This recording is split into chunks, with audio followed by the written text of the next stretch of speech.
बारी सिद्दीकी जी ने जो कहा है, उस अस्पताल में प्रसव के लिए महिलाएं ज्यादा जाती थी, ये बात सत्य है। क्यों जाती थी? क्योंकि उस वक्त का पीएमसीएच और एनएमसीएच आज के जैसा नहीं है महोदय। उस पीएमसीएच में बिहार के ही नहीं, दूर के नेपाल से लेकर दूसरे जगह के मरीज भी आते थे। इसका भी आपको, हमको लगता है, ज्ञान होगा। साफ कह रहा हूं सिद्दीकी साहब, उन लोगों ने नहीं चलाया उस संस्थान को, वैसा डुबा दिया पीएमसीएच को। यदि 1952 से लेके 2005 तक जिन लोगों ने लंबे समय तक राज किया है, पीएमसीएच को पीएमसीएच बना के रखता, तो आज वो विश्व ख्याति का संस्थान वैसा ही रहता। किन लोगों ने डुबाया पीएमसीएच को? मैंने जितने चिकित्सक और अन्य चिकित्सा कर्मियों की नियुक्ति की है, स्वयं सदस्य ने प्रश्न किया कि जितने मानव बल वहां है उसके अनुसार सेवा नहीं दी जा रही।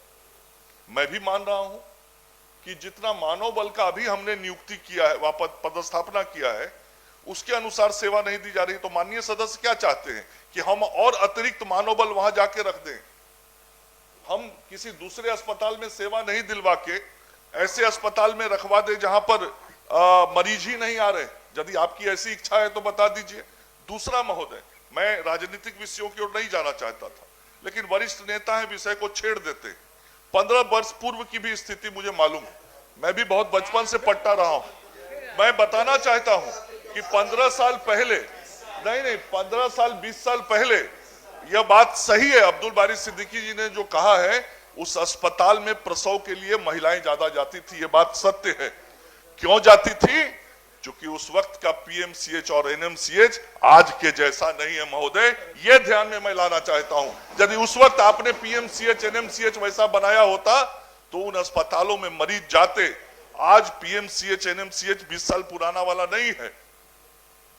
महोदय मैं समाप्त। अब चूंकि इन्होंने कह दिया, एक जमाने में जो अपना जो पीएमसीएच है, ये एक तरह से प्रीमियर इंस्टीट्यूशन देश में माना जाता था, और उस पीएमसीएच में बिहार के ही नहीं, दूर के नेपाल से लेकर दूसरे जगह के मरीज भी आते थे। इसका भी आपको, हमको लगता है, ज्ञान होगा। अब रही बात, हमारा कोई ये नहीं है आप पे टीका टिप्पणी करने का, हमारा सिर्फ इतना ही है कि सरकार का जब पैसा लगा है, अस्पताल आपने बनाया है, और सरकार का पैसा मतलब कि यहाँ की जनता के खून और पसीना का पैसा लगा हुआ है, उसको वेल मेंटेन बना। अभी आप मान लीजिए कह रहे हैं, अब हम क्वेश्चन किए हैं, तो कैसे वो एक्टिवेट होगा जब वहाँ 16 नर्स का पद स्वीकृत है, 6 ही है, इतने डॉक्टर का पद स्वीकृत है, इतना ही है। तो जब फंक्शनल अगर हो जाएगा तो आप देखिएगा कि उसमें मरीज की संख्या बढ़ जाएगी। महोदय, यही तो हम सब लोग के दिल में दर्द है कि जो प्रीमियर इंस्टीट्यूट था, जिसका नाम पूरी दुनिया में था, उसको, जिसकी स्थापना 1925 में हुई थी, उस प्रीमियर इंस्टीट्यूट को जिसको पूरा नॉर्थ ईस्ट इंडिया में एक मेडिकल बड़े हब के रूप में जाना जाता था, जिन लोगों ने लंबे समय तक इस राज्य पे राज किया, उन लोगों ने, मैं साफ कह रहा हूं सिद्दीकी साहब, उन लोगों ने नहीं चलाया उस संस्थान को, वैसा डुबा दिया पीएमसीएच को। यदि 1952 से लेके 2005 तक जिन लोगों ने लंबे समय तक राज किया है, पीएमसीएच को पीएमसीएच बना के रखता, तो आज वो विश्व ख्याति का संस्थान वैसा ही रहता। किन लोगों ने डुबाया पीएमसीएच को? इस पर प्रश्न पर चर्चा होनी चाहिए। अगर देखिए, आप मंत्री हैं, आपको जवाब देना है, और जवाब देने से दाएं बाएं मत होइए, आक्रोशित मत होइए। और जब हमको क्वेश्चन करने का अधिकार है तो टू द पॉइंट क्वेश्चन करने का अधिकार है, और टू द पॉइंट क्वेश्चन नहीं होगा तो हमारा क्वेश्चन रिजेक्ट हो जाएगा।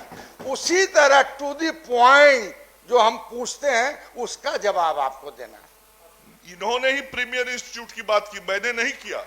जब सिद्दीकी साहब आप कोई विषय छेड़िएगा तो जवाब तो देना पड़ेगा। पत्रकार लोग भी ऊपर में बैठे हुए, मैं आपके प्रश्न का जवाब यदि नहीं दूंगा तो पत्रकार महोदय बिहार की जनता को यही बताएंगे कि सिद्दीकी साहब ने ऐसा कहा और मंत्री ने नहीं कुछ बोला। आप प्रीमियर इंस्टीट्यूट की चर्चा नहीं करते, मैं नहीं करता, लेकिन आप ही मान रहे हैं कि जितना मानव बल है, और मैं भी मान रहा हूं कि जितना मानव बल है उसके अनुसार जितना सेवा देना चाहिए वो सेवा वहां दे नहीं पा रहे हैं, और ऊपर से आप कह रहे हैं मानव बल और बढ़ा दीजिए वहां। महोदय बताइए, मैं स्वयं कह रहा हूं कि 2 वर्षों में केवल 29 सिजेरियन ऑपरेशन हुआ है, ये कतई सिद्दीकी साहब